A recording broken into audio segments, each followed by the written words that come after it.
একদিন মাটির ভিতরে হবে ঘর মন আমার, কেন বাঁধ দালান ঘর রে মন আমার, কেন বাঁধ দালান ঘর।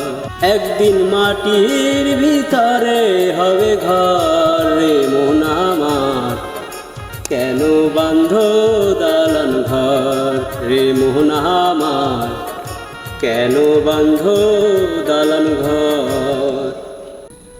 প্রিয় বন্ধুরা, আমি অতটা গান পারিও না, একটু বলার চেষ্টা করলাম যে মানুষ এই যে এত অর্থ সম্পদের দিকে দৌড়ায়, টাকা পয়সার দিকে দৌড়ায়। হ্যাঁ, ওর একটা বাড়ি আছে, আমার 3টা থাকতে হবে। ওর 5 লাখ টাকা আছে, আমার 10 লাখ থাকতে হবে।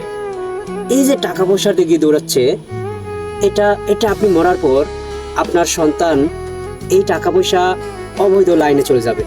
তখন আপনি ওই যে কবরে থাকলেন, তখন এই টাকার ও যদি গুনাহ করে তার একটা অংশ আপনি পাবেন। তাই আপনি মরার আগে একটু ভালো ভালো কাজের আঞ্জাম দিয়ে যান। প্রিয় বন্ধুরা, একটু মেসেজ দেওয়ার চেষ্টা করলাম। ধন্যবাদ সবাইকে। আসসালামু আলাইকুম।